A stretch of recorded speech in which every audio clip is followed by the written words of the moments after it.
Hello बच्चों, कैसे हैं आप लोग। क्लास 6 इंग्लिश लेसन तीसरा हमारा Lata Mangeshkar the melody queen. आइए इस चैप्टर के सारे क्वेश्चंस को हल करते हैं। सबसे पहले कॉम्प्रिहेंशन, थिंक एंड टेल, सोचो और बताओ। क्वेश्चन वन पहला हमारा देखिए, क्वेश्चन वन है हु इज़ कॉल्ड स्वर सम्रागी।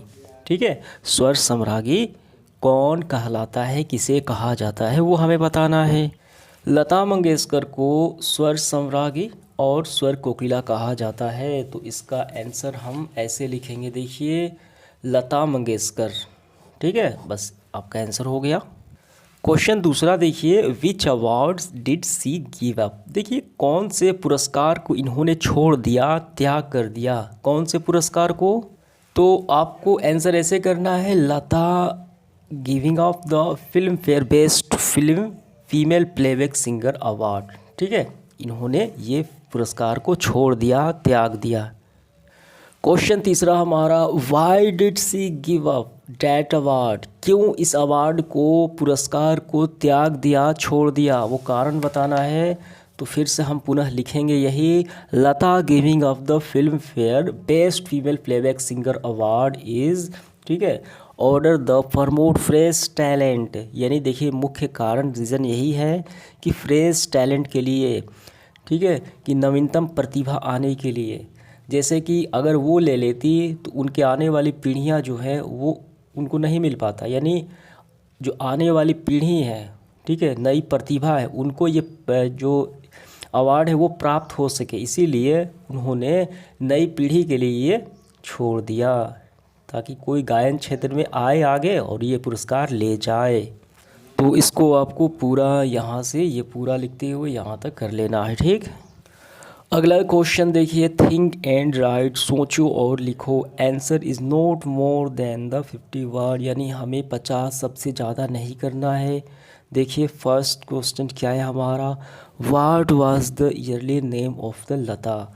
ठीक है, लता जी का पहले का क्या नाम था, जो पहला नाम क्या था।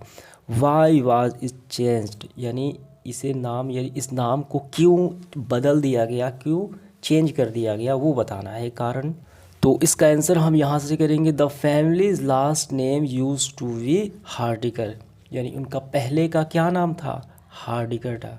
ठीक है, बट दीनानाथ चेंज, यानी दीनानाथ ने चेंज कर। दीनानाथ कौन है, इनके पिताजी हैं, द फादर दीनानाथ। ठीक है, चेंज कर दिया।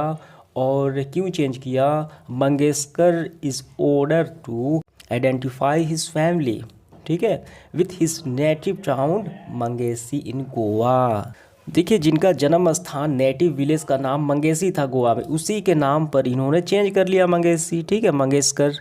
तो इस तरीके से आपको ये पूरा लिख लेना है यहाँ तक। ठीक, नेक्स्ट क्वेश्चन देखिए, Lata ji refuse to accept the Filmfare award. उन्होंने रिफ्यूज़ एक्सेप्ट यानी पुरस्कार लेने से मना कर दिया फिल्म फेयर अवार्ड को। ठीक है, फिल्म फेयर अवार्ड लेने से मना कर दिया।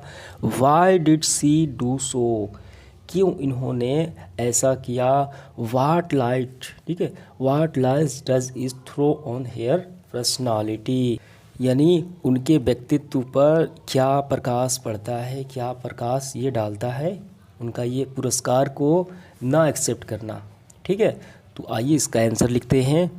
तो इसका आंसर हम ऐसे लिखेंगे, Lata ji refuse to accept, यानी लेने से मना कर दिया, the Filmfare award in order to promote fresh talent. यानी जो आने वाली जो फ्रेश टैलेंट होती है, प्रतिभा होती है, दूसरे व्यक्ति उनके लिए, ताकि वो ले सकें। ठीक है, इट्स शो हर, यानी यह उनका दिखाता है हाई थिंकिंग, उच्च चिंतनशीलता। ठीक है, और ग्रेट पर्सनालिटी, और महान व्यक्तित्व। उच्च चिंतनशीलता और महान व्यक्तित्व को ये दर्शाता है। समझ में आ गया। नेक्स्ट क्वेश्चन देखिए, Pandit Nehru could not control his thread. Next question देखिए, Pandit Nehru could not control his threat, यानी नेहरू जी ने अपने आंसुओं को नहीं रोक पाए। What does it suggest about Lata art of singing, यानी ये लता के कला के बारे में, गायन की कला के बारे में क्या बताता है, क्या सुझाव देता है। ठीक है, उनके आंसुओं को ना रोक पाना। तो आइए इसका आंसर करते हैं। तो इसका आंसर लिखेंगे द स्टेटमेंट जो है suggest that Lata is great artist. ये जो बताता है आंसुओं का ना रोक पाना नेहरू जी का कि लता इज़ ए महान गायिका थी। ठीक है, हर सिंगिंग मेक एवरीबॉडी फील, यानी उनका जो गायन है प्रत्येक व्यक्ति फील कर सकता है, महसूस कर सकता है, सेंस ऑफ ह्यूमन एक्सप्रेशन, भावनाओं के द्वारा। ठीक है, भावनाओं के द्वारा वो प्रत्येक व्यक्ति उसको फील कर सकता है, महसूस कर सकता है, अभी तो वो रो दिए थे। ठीक है, तो इसका आंसर हो गया हमारा। इसके बाद देखिए वोकेबलरी सी नंबर में है, पहला है सेक्रीफाइस, इसका क्या मतलब है। पैट्रियोटिक, इसका क्या मतलब है। नेटिव जेस्टर, इसका मतलब है बताना है, मीनिंग बताना है। काफ़ी आसान है, देखिए हम इस तरीके से लिखेंगे, इंग्लिश में ही आपको बताना है, हिंदी नहीं बताना है। सेक्रीफाइस मतलब होता है त्याग करना, to give away one life for his neck of our country, यानी अपने देश के लिए जीवन का त्याग करना। पैट्रियोटिक मतलब क्या होता है, देशभक्ति, having love for his country, देश के प्रति सेवा भाव रखना, प्यार रखना। नेटिव मतलब होता है जन्म स्थल, the place of the one birth place a person, किसी व्यक्ति के जन्म स्थान को नेटिव। जेस्टर मतलब क्या होता है, पोज होता है। ठीक है, पोज होता है, जेस्टर मतलब या अवस्था आप कह सकते हैं, वो हो गया पोस्चर, इसका मतलब ही अवस्था होता है, जेस्टर मतलब ही अवस्था होता है। ठीक, इसके बाद देखिए हमें अपोजिट उल्टा बताना है, क्या है। ऑनर, इसका मतलब क्या होता है, डिसऑनर मतलब होता है असम्मान, इसका मतलब सम्मान हो गया। यूजुअल मतलब यूजली, तो ये साधारण जनरली, अनयूजली ये हो गया।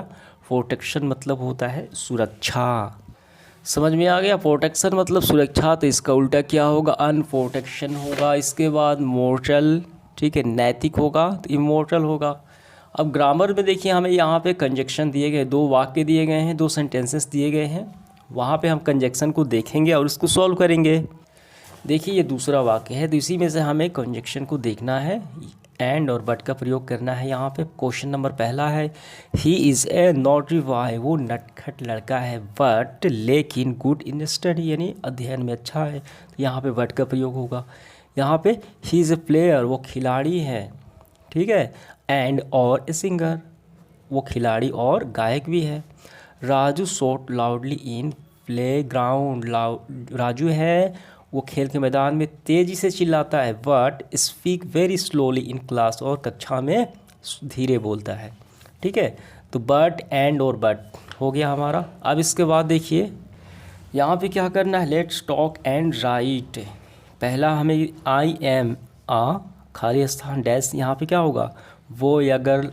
ठीक है, आपको अपने से भरना है, वो भी भर सकते हैं, आप गर्ल भी भर सकते हैं। इसके बाद B, I study in class, तो क्लास 6, ये 6 की बुक है। I am found of dash, तो आप देखिए क्या करना आप पसंद करते हैं, आप सिंगिंग, डांसिंग, रीडिंग, कोई भी आप लिख सकते हैं, सिंगिंग भी हो गया।